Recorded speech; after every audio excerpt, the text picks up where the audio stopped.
오늘 우리에게 주시는 하나님의 말씀은 누가복음 10장 17절에서 20절까지의 말씀입니다. 누가복음 10장 17절에서 20절까지의 말씀, 우리 앞에 화면 보시고 같이 읽겠습니다. 시작. 70인이 기뻐하며 돌아와 이르되 주여, 주의 이름이면 귀신들도 우리에게 항복하더이다. 예수께서 이르시되 사탄이 하늘로부터 번개같이 떨어지는 것을 내가 보았노라.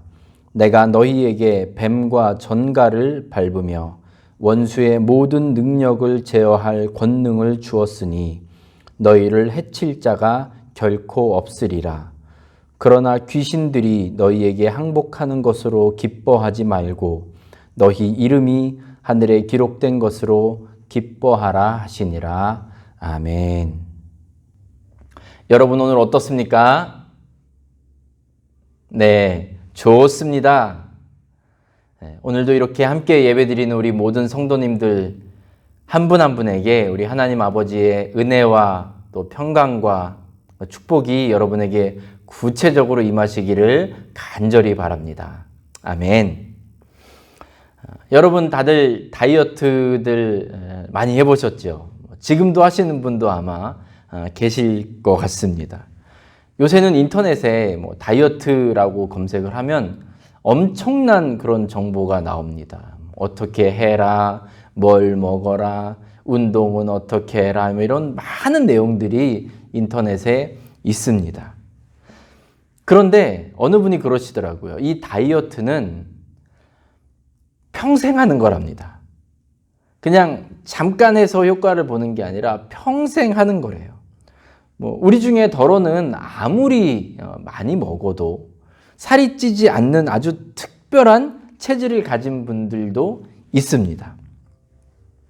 그런데 보통 사람들이라면 삼시세끼를 다 먹고 또 간식도 챙겨 먹고 몸을 그냥 편하게 두면 아주 자연스럽게 살이 조금씩 찝니다. 그리고 특별히 나이가 들어가면서 기초 대사량이 낮아지고 하다 보면 점점 살 빼는 게 힘들어집니다. 그래서 다이어트를 평생 해야 된다는 겁니다. 꼭 어느 아주 엄격한 방법과 그런 것들을 동원한 다이어트가 아니더라도 어느 정도 몸을 위해서 적절한 수준의 다이어트를 평생 동안 이어가야 한다는 겁니다. 그래서 다이어트는 참 지긋지긋하죠. 그렇죠? 만약에 며칠 바짝 해서 좀 주목할 만한 그런 결과가 나온다면 그럼 얼마나 좋겠습니까? 살도 좀 쫙 빠지고 말이죠. 몸도 아주 가벼워지고. 그런데 음식을 줄이고 운동을 하고 오랫동안 그걸 해도 별다른 변화가 나타나지 않는 경우가 더 많이 있습니다. 그래서 우스갯소리로 그런 얘기도 합니다. 다이어트에 성공한 사람, 그리고 금연에 성공한 사람은 상종을 하지 말아야 된다고 합니다. 그만큼 독한 사람들이라는 그런 뜻이지요.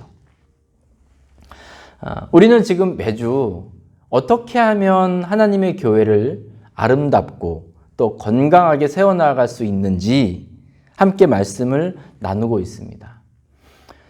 교회를 건강하게 세우기 위해서 우리가 한 주 한 주 짚어가고 있는 내용들을 살펴본다면 이건 마치 이 지긋지긋한 이 다이어트와 마찬가지로 평생을 해야 한다는 사실을 여러분 기억하시기 바랍니다.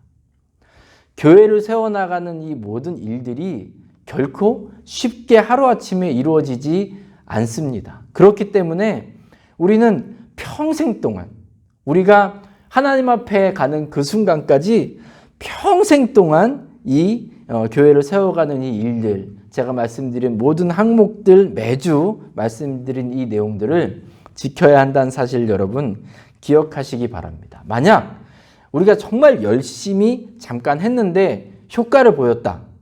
그러면 우리 사람은 이제 마음이 편안해지고 거기에 대해서 긴장이 풀리게 됩니다. 그러다 보면 만족하고 중단하게 되는데 그 순간부터 부실공사가 시작된다는 사실을 우리는 명심해야 할 것입니다.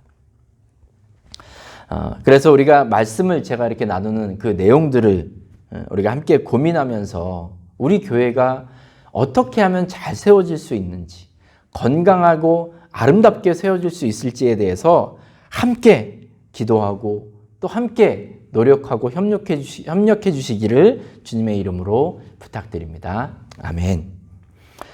오늘 본문에 보시면 이 예수님께서 70명의 제자들을 전도 여행을 보내셨습니다. 이제 한글 성경에서는 70명, 그런데 많은 다른 사본들이나 번역본들을 보면 72명이라고 기록을 하기도 합니다. 70명이나 72명이나 이거 가지고 씨름하진 않겠습니다. 그냥 오늘 우리가 보고 있는 개역개정 성경에서 70명이라고 이야기를 하고 있기 때문에 제가 일단 70명으로 말씀을 드리도록 하겠습니다. 누가복음 10장 1절에 보시면 이렇게 말씀합니다. 그 후에 주께서 따로 70인을 세우사 친히 가시려는 각 동네와 각 지역으로 둘씩 앞서 보내시며 했습니다. 이 따로 70명을 세우셨다 이 말씀은 예수님과 함께 동고동락했던 그 12명의 예수님의 제자들 외에 다른 70명을 세우셨다는 의미입니다. 이렇게 특별하게 세우신 이 70명에게는 주어진 미션이 있었습니다. 그 사명은 9절에 나와 있는데 제가 한번 읽어드리겠습니다. 거기 있는 병자들을 고치고 또 말하기를 하나님의 나라가 너희에게 가까이 왔다 하라 했습니다. 그러니까 이들이 부여받은 사명은 지역에 가서 동네에 가서 아픈 사람들을 주님의 이름으로 주님의 능력으로 치료해주고 또 사람들에게 하나님의 나라가 가까이 왔다 이것을 전하는 것이었습니다. 그런데 이 일은 그렇게 쉬운 것이 아니었습니다. 예수님께서는 이 70명의 제자들을 보내시기 전에 이들에게 이렇게 말씀하십니다. 10장 3절 보시면 갈지어다 내가 너희를 보냄이 어린 양을 이리 가운데로 보냄과 같도다 했습니다. 여러분 주님의 일을 하는 것 그리고 주의 복음을 전하는 것 주님께서 허락하신 이 교회를 이룬다는 것이 이렇게 어렵고 힘든 일이라는 것을 우리는 알 수 있습니다. 도처에 이리들이 깔려 있답니다.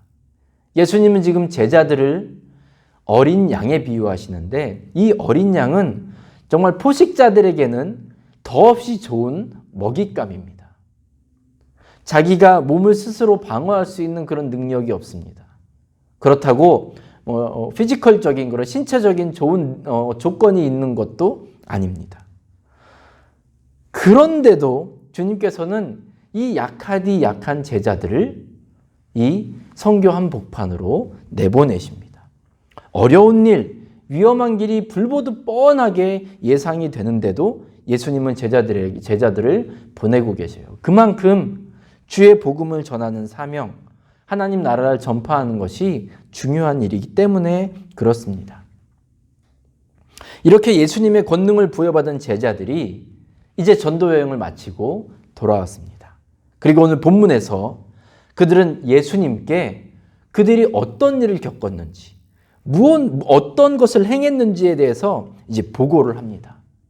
그 약하디 약하고 부족한 이 제자들이 전도 여행의 결과로 주님 앞에 보고하는 내용들은 참으로 놀라운 것이었습니다. 우리 오늘 말씀 17절 다 같이 한번 읽어보도록 하겠습니다. 17절 다시 한번 같이 읽습니다. 시작. 70인이 기뻐하며 돌아와 이르되 주여 주의 이름이면 귀신들도 우리에게 항복하더이다. 아멘. 여러분 지금 제자들에게 무슨 일이 일어났습니까? 이들이 주님의 이름을 들고 나아갔더니 귀신들이 그들의 앞에서 무릎 꿇고 굴복하는 역사가 일어났습니다. 여러분 제자들이 얼마나 지금 흥분했는지 좀 짐작이 가십니까? 예수님의 이름으로 귀신들을 꾸짖었더니 그들이 굴복했대요. 항복했답니다. 요즘 시대에는 귀신 들렸다 하는 그런 사람을 만나는 것이 어렵습니다. 저도 예전에는 귀신 들린 것, 그리고 좀 정신적으로 이상이 있는 것, 이 두 개를 어떻게 구분할 거냐, 좀 이렇게 말하는 그런 사람이었는데, 제가 인도에 선교여행을 다녀왔는데, 거기서 제 귀신 들린 사람을 만나게 됐습니다. 그리고, 아, 귀신 들린 사람의 특징이 이런 거구나라는 것을 깨닫게 되었습니다. 제가 2010년에 목회자 예수제자학교, DTS라고 이야기하는데, 이 훈련을 교육을 받고 이 마지막 과정이 이제 선교 여행이었습니다. 저는 그 중에서 인도로 가게 되었습니다. 그 인도 중에서도 바라나시라고, 이곳은 힌두교에 있어서 최대의 성지 중에 한 곳입니다. 겐지스 강이 이 바라나시에 흐르는데, 여러분 아시겠지만 수백만 명의 사람들이 매년 이 겐지스 강으로 순례를 옵니다. 겐지스 강에 와서 그곳에서 그 물을 마시고 거기서 씻고 빨래를 하고 또 시체를 화장하는 그런 장소입니다. 그러니까 이들이 믿기에는 이 겐지스 강은 너무 거룩해서 그 어떠한 그 오염물질이 들어간다고 해도 그 강은 절대로 더럽혀질 수 없다. 이런 믿음이 아주 강한 곳이 바로 이 겐지스 강입니다. 이제 저와 우리 그 선교팀, 대부분 이제 목사님들, 사모님들이었는데, 우리 선교팀이 선교사님을 따라서, 현지 선교사님을 따라서 이곳 저곳을 방문했습니다. 그러다가 어느 주일이 되어서 현지 교회에 찾아가서 현지인들 예배를 함께 드렸습니다. 예배를 드리고 있는데 어느 할머니가 저희를 찾아오시는 거예요. 그래서 자기 며느리를 좀 도와달라는 겁니다. 그래서 가서 봤더니 그 여성분이 이제 주일날 예배를 드리러 교회에 온 건데 그냥 누워 계셔요. 그런데 그냥 누워 있는 것이 아니라 두 눈 꼭 감고 입은 꼭 다물고 두 손 꼭 쥐고 이렇게 가만히 누워 있는 겁니다. 이걸 좀 팔을 좀 펴보겠다고, 그리고 손가락을 좀 펴보겠다고 우리 남자들이 옆에서 좀 잡고 이렇게 힘을 주는데도 꿈쩍도 하지 않습니다. 저희가 억지로 피면 폈을지도 모르겠지만 너무 힘을 그렇게 주다가 혹시 손가락 뼈가 어떻게 부러지겠다 싶어서 그냥 두었습니다. 눈을 이렇게 열어보니까 눈은 또 흰자만 보이고, 저는 사실 그런 상황을 처음 접해봤거든요. 그래서 좀 긴장이 되더라고요. 그래서 이제 우리 같이 함께 갔던 우리 목사님들, 사모님들이 이제 기도하기 시작했습니다. 그 자매를 위해서 기도합니다. 막 한참을 기도하고 있는데 어느 목사님이 저한테 목사님 찬양을 좀 해달라고 부탁을 하세요. 근데 찬양을 할 때 예수님의 보혈에 대한, 그리고 예수님 이름의 권세에 대해서 좀 찬양을 해달라고 하시더라고요. 그래서 제가 그때 찬송가 268장 죄에서 자유를 얻게 함은 이 찬양을 부르기 시작했습니다. 그런데 정말 놀라운 일이 일어납니다. 제가 이제 주의 보혈 능력이 또다 주의 피 믿으오 이 부분을 부르는데 갑자기 그 여성분이 발악을 하는 거예요. 또 주의 보혈 능력이 또다 매우 귀중한 피로다 이 부분을 부르는데 막 발악을 하시는데 그 주변에 둘러싸서 기도하고 있던 우리 목사님들 그리고 또 그 현지인 분들이 막 붙잡고 간신히 좀 진정을 시켰습니다. 대체 그 작은 체구의 여성분이 어떻게 그렇게 큰 괴력을 보이는지 그건 사람의 힘이 아닌 것 같습니다. 그런데 제가 찬양을 하면서 그렇게 발아가는 그 모습을 보고 제가 가장 많이 놀란 부분이 있는데 그건 바로 제가 그때 한국말로 찬양을 했다는 겁니다. 그 며느리 그 여성분은 교육을 많이 받지 못한 분이에요. 그냥 현지 언어밖에 못하는 분입니다. 제가 만약 영어로 찬양을 했거나 또는 현지 언어로 찬양을 해서 근데 그것도 알아들어서 그렇게 발악을 했다. 이거 자체도 놀랍겠지만 저는 한국말로 찬양을 해요. 주의 보혈 능력이 또다. 예수 이겼네. 예수님 권세, 한국말로 찬양을 하는데 그 부분에서 이 귀신 들린 자매가 막 발악을 하는 모습이 전 정말 너무너무 놀랬습니다. 여러분, 영적인 세계에선 정말 이 언어가 장벽이 아닌 겁니다. 그렇게 우리가 다 같이 1시간을 기도하고 한 1시간 정도 기도하고 찬양하고 그러다가 이 여성의 몸에서 힘이 쭉 빠지면서 이분이 눈을 떴습니다. 귀신이 나간 거죠. 그런데 갑자기 또 다른 분이 누워 있다는 겁니다. 이분은 저희에게 도움을 청한 그 할머니의 다른 며느리입니다. 그러니까 이분 집에, 이 할머니 집에 이제 한날에 2명의 며느리가 이제 시집을 온 거죠. 근데 이 두 분은 다 원래 힌두교 집안, 열심히 힌두교 신앙생활 했던 분들인데 예수 믿는 집으로 이제 시집을 온 거예요. 그런데 평상시에는 아무렇지도 않은데 주일날 교회에 와서 예배만 드리면 그때 이렇게 자빠져 있는 거예요. 누워 있는 겁니다. 그러니까 지금 누워 있는 그 여성분은 아까 누워 있던 분의 동서인 거죠. 그 여성분께, 누워 있는 여성분께 갔더니 상황이 똑같습니다. 눈과 입을 꼭 다물고 있고 두 손 꼭 쥐고 있습니다. 저희가 이제 그 선교팀이 다시 또 그 여성분을 둘러싸고 또 기도하고 찬송을 시작했습니다. 정말 신기하죠. 제가 다시 한번 주의 보혈을 찬양하고 예수님의 이름을 높여드리는데 그런데 또 발악이 시작이 되는 거예요. 결국 그렇게 기도하고 찬송하면서 그 자매에게도 이제 귀신이 나간 후에 이제 몸에 힘을 빼고 눈을 뜨고 제정신을 차리게 되었습니다. 할렐루야.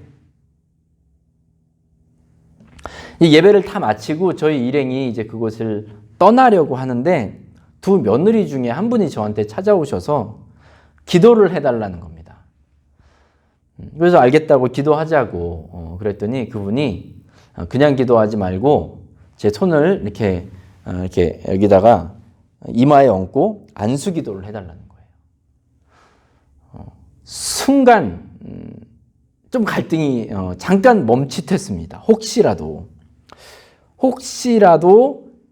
귀신이 다 나가지 않고 조금 남아있는데 제가 손을 이렇게 대고 안수했다가 남아있는 귀신이 타고 들어오지 않을까라는 생각을 잠깐 하고 있다가 결국 제가 예수님의 이름으로 담대하게 그 자매에 의해서 안수기도 해주고 그것을 떠났습니다. 아마 경험하신 분도 있을 거고 또 아주 정말 신기하게 그렇게 여기는 분도 있을 줄 압니다. 제가 그날 저녁에 그 팀원들이 함께 모여서 하루를 정리할 때 제가 나눈 이 내용은 이런 것이었습니다. 우리 DTS 함께 교육받고 훈련받고 그리고 선교훈련을 갔던 그 인도의 그 팀원들, 목사님들, 사모님들 한 12분, 3분 정도 됐던 것 같은데 그분들 중에 소위 잘 나가는 분들, 큰 목회 하시는 분들 아니면 은사를 많이 받은 분들 이런 분들은 한 분도 없었습니다. 다들 아주 힘겹게 목회하는 분들이었어요. 미자립교회 목사님들, 사모님들 또 미자립교회는 아닐지라도 교회 여러 가지 문제, 개인의 여러 가지 문제로 인해서 힘들게 목회하시는 분들이었습니다.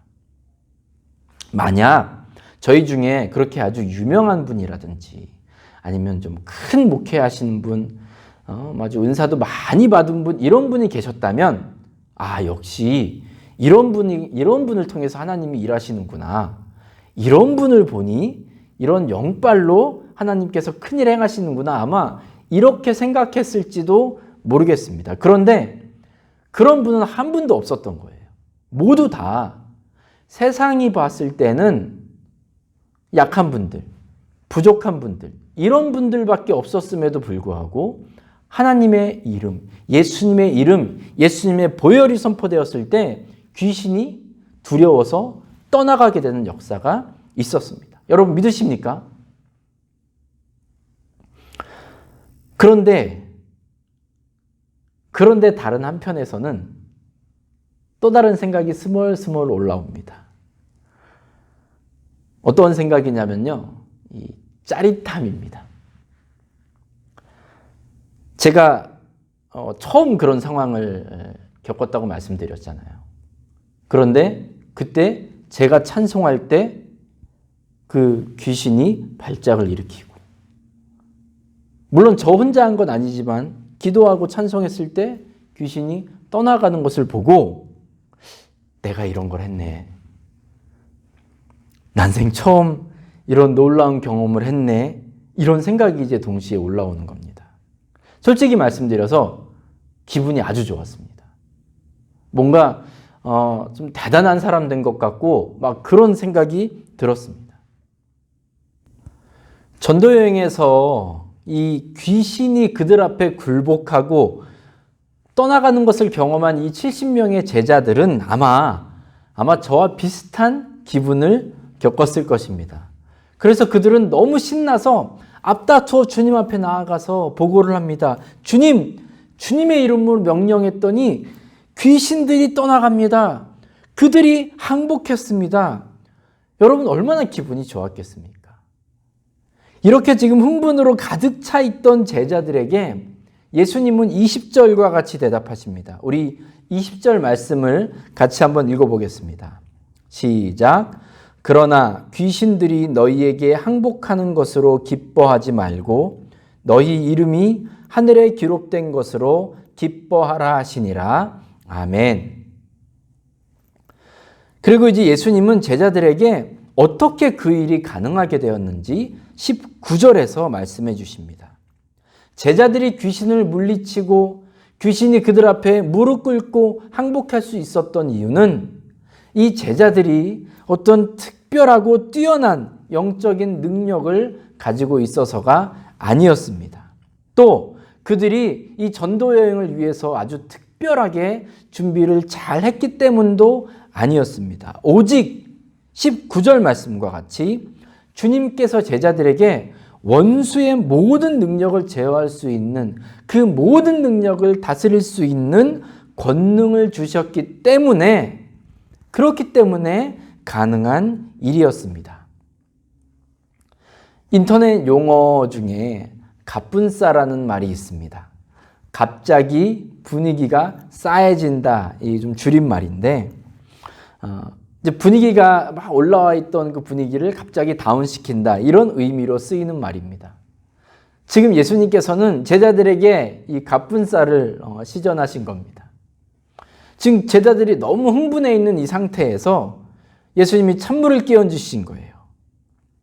아니 좀 이렇게 좀 놀라운 일을 했다고 제자들이 고백을 하고 보고를 하고 그랬을 때 좀 잘했다, 수고했다 이렇게 칭찬해 주셨으면 좀 좋았을 것을 예수님은 누구보다도 우리 인간들의 약함을 잘 알고 계셨기 때문에 이들에게 정확한 부분을 짚어주셨습니다.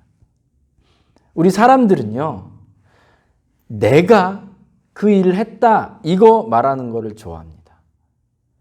그 일을 누가 했고 어떻게 그 일이 가능했고 이거보다 내가 그 놀라운 일을 했다, 내가 했다 이 부분 말하는 것을 굉장히 좋아합니다.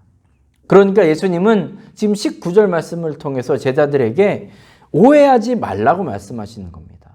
물론 너희가 훌륭한 일 했고 참 열심히 했지만 너희가 더욱 기뻐해야 할 것, 너희가 본질적으로 기뻐해야 할 것은 너희 이름이 하늘에 기록되어 있는 것이다. 귀신을 물리친 것, 그들의 전도여행을 가서 많은 일을 행한 것도 물론 잘하고 너희가 기뻐해야 될 일이지만 더욱 제대로 된 그 본질적인 기쁨은 하늘에 너희 이름이 기록되었다는 것이다. 그러니까 이 예수님의 이 말씀은 다시 말하자면 너희가 올바른 렌즈를 착용하고 그 상황을 바라봐야 한다는 것입니다. 우리가 세상 만사를 바라볼 때 보통 우리는 그 일어난 일 그 자체에 대해서 관심을 많이 갖습니다. 제자들과 같이 그들 앞에 벌어진 일, 그들이 행한 일 그 자체에 집중하는 경우, 포커스를 맞추는 경우가 많다는 거죠.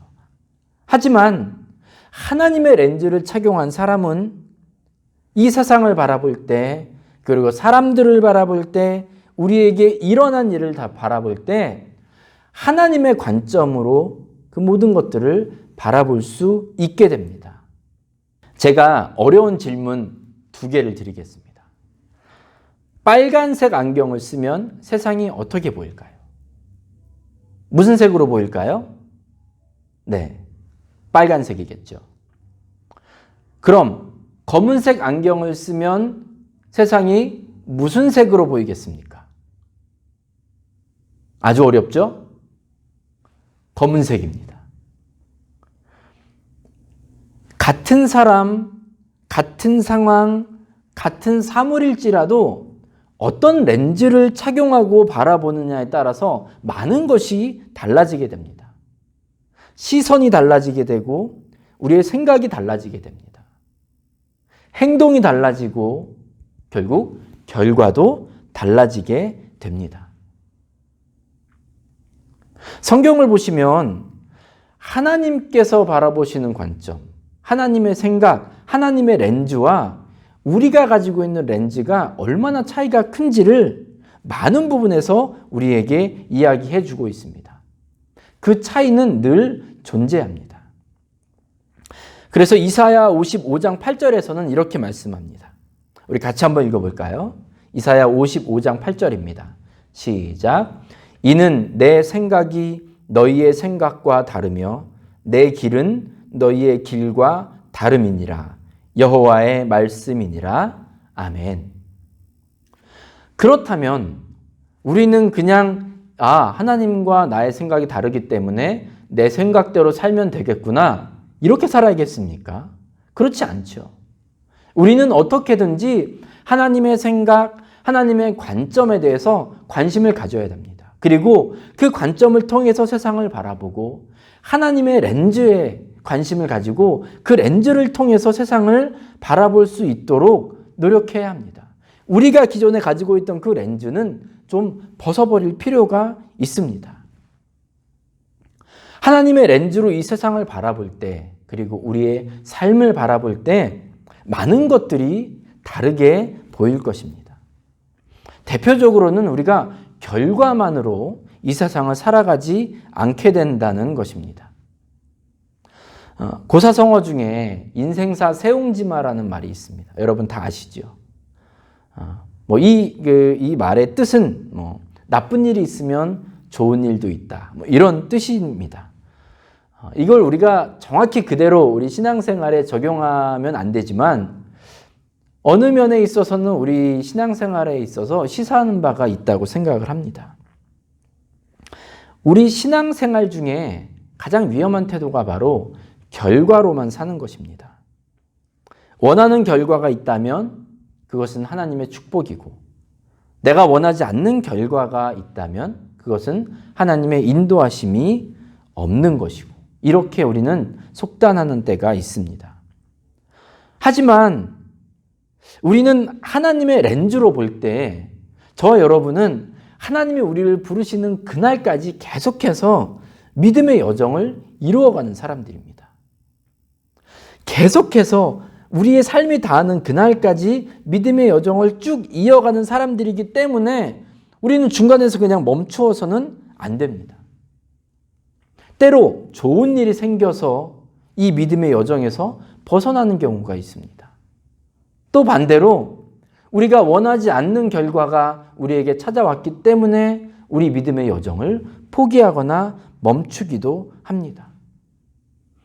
그래서 우리는 하나님의 렌즈를 가지고 우리에게 일어나는 일들, 우리의 삶, 이 세상을 바라볼 수 있어야 합니다.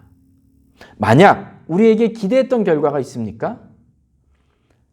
그렇다면 이제 그 속에서 하나님께서 가지고 계신 그 뜻이 무엇인지를 찾기 위해서 구해야 됩니다. 반대로 우리가 원치 않는 결과가 있다 하더라도 그 속에서 하나님의 인도하심은 어디에 있는지 하나님께 여쭈어봐야 합니다. 그것이 바로 하나님의 렌즈를 착용한 사람들의 신앙 생활입니다. 물론 우리는 이 세상을 살아가면서 하나님께서 왜 이 일을 행하셨을까? 왜 이 일을 허락하셨을까? 좀 이런 궁금증을 가질 만한 그런 일들을 많이 만나게 됩니다. 정말 왜 그러셨을까요? 저도 궁금합니다. 하지만 안타깝게도 이 질문에 대해서 대답할 수 있는 사람은 이 세상에는 없습니다.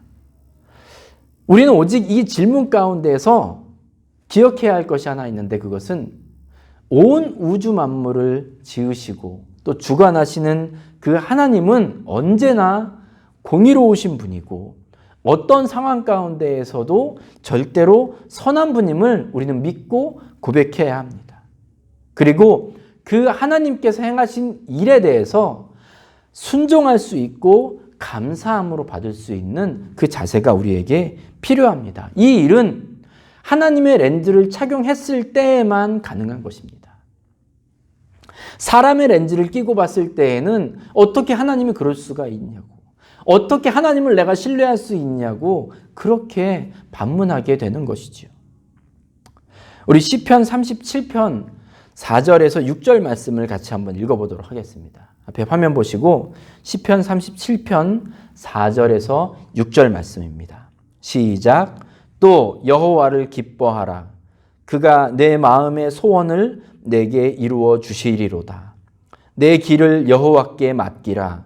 그를 의지하면 그가 이루시고 내 의를 빛같이 나타내시며 내 공의를 정오의 빛같이 하시리로다. 아멘.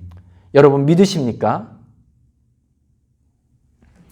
그런데 우리는 보통 이거를 반대로 적용하는 때가 많이 있습니다. 하나님, 만약 내 마음의 소원을 이루신다면 내가 하나님을 믿겠습니다. 내가 하나님을 기뻐하겠습니다. 그때 나의 삶을, 내 길을 주님께 맡기겠습니다. 우리는 이렇게 반대로 이 말씀을 적용하며 살아갑니다. 그렇지 않습니까, 여러분? 주님, 제가 한번 이 일을 보겠습니다. 어떻게 하시는지 보겠습니다. 그리고 제가 그 다음에 결정하겠습니다. 우리는 이런 식으로 하나님과 딜을 하려고 합니다. 하지만 여러분, 저와 여러분에게는 먼저 하나님 그 자체로 기뻐해야 할 의무가 있습니다. 언제 이것이 가능합니까? 하나님의 렌즈를 착용하고 이 세상을 바라보았을 때, 우리의 삶을 바라보았을 때에만 가능한 일입니다. 물론 이 일이 결코 쉽지 않습니다. 지정의를 가진 우리가 누가 봐도 불의한 일이 벌어지고 있고, 그리고 잘못된 일이 일어나고 있을 때 하나님께 감사하고 또 하나님을 기뻐하는 일은 결코 쉽지 않습니다. 하지만 이것이 하나님께서 당신의 형상대로 지으신 우리 인간들에게 원하시는 모습임을 기억하시기 바랍니다. 이러한 신앙의 모습이 우리 교회에 계속해서 반복될 수 있기를 저는 간절히 바랍니다. 저부터 시작해서 우리 교회의 모든 분들, 모든 하나님의 백성들은 먼저 하나님을 기뻐하고 하나님의 말씀에, 하나님의 인도하심에 순종할 수 있기를 간절히 축복합니다. 여러분, 그 교회가 건강한 교회입니다. 그 교회가 건강하게 유지될 수 있는 교회입니다. 사랑하는 우리 중앙교회 성도 여러분, 우리는 이제 당장 화요일에 우리 교회 사역에 대한 이제 판결을 기다리고 있습니다. 아마 다들 긴장되실 줄로 압니다. 저도 그렇습니다. 긴장됩니다. 하지만 제가 지금 여러분께 이 말씀을 드리는 이유는, 오늘 말씀을 드리는 이유는 우리가 결과에 매이지 않기를 바라서입니다. 우리는 결과 때문에 쉽게 교만해지는 사람들입니다. 우리는 결과 때문에 쉽게 낭망하고 좌절하는 사람들입니다. 그래서 우리는 하나님의 렌즈를 착용하고 이 일을 바라볼 수 있기 바랍니다. 비단 이 일뿐만이 아닙니다. 앞으로 우리에게 계속 다가올 재판의 일정들, 그리고 최종적으로 우리 교회에 대한 문제, 마지막 결론이 떨어질 때까지, 또 그 이후에도 계속해서 우리 교회에 찾아올 여러 가지 일들 가운데 우리는 모두 하나님의 렌즈를 착용하고 이 모든 것들을 바라보고 해석할 수 있어야 합니다. 그리고 그 어떤 결과 중간중간에 일어나는 그 모든 일들 그 이전에 먼저 하나님을 기뻐하는 믿음을 가지고 있어야 합니다. 그리고 계속해서 하나님의 뜻을 구하고 하나님께서 기뻐하시는 일을 하나하나 실천해 나아갈 수 있는 우리 중앙교회 가족 여러분들 다 되시기를 주님의 이름으로 간절히 축복합니다. 그렇게 우리가 주님을 기뻐하고 주님께 우리의 순종을 올려드릴 때 하나님께서는 반드시 당신의 선하시고 기뻐하시고 온전하신 뜻을 우리 교회 가운데 이루실 줄로 믿습니다. 아멘. 우리 다 같이 기도하겠습니다. 사랑이 많으신 아버지 하나님 감사합니다. 이 세상을 살아갈 때 저희들은 여러 일들로 인하여 넘어지고 또 때로는 교만할 때가 많이 있습니다. 주님, 늘 우리들이 가지고 있는 그 렌즈로 이 세상을 바라보고 있음을, 그리고 우리의 삶을 바라보고 있음을 불쌍히 여겨 주시옵소서. 아버지, 저희들이 이제 하나님의 렌즈를 착용하고 하나님의 관점으로 이 세상을 바라보며 살아갈 수 있도록 주님 인도하여 주시옵소서. 주님께서 우리의 힘과 능력이 되심을 고백합니다. 또 우리를 지키시는 참된 목자 되심을 믿습니다. 주님, 어떠한 상황 속에서도 우리 교회가 하나님을 기뻐하며 또 하나님께 늘 감사할 수 있는 교회 될 수 있도록 주님 인도하여 주시옵소서. 우리 힘을 의지할 때에는 늘 넘어지고 연약하기 쉬우나 우리 주님께서 우리를 붙들어 주시옵소서. 주님을 기뻐함으로 주님께 감사함으로 건강한 교회를 세워나가는 우리 산호세 중앙교회가 될 수 있도록 주님 인도하여 주시옵소서. 성령 하나님, 저희들 안에 내주하셔서 우리의 생각과 우리의 말과 행동을 주님 다스려 주시옵소서. 예수님의 이름으로 감사하며 기도드렸습니다. 아멘.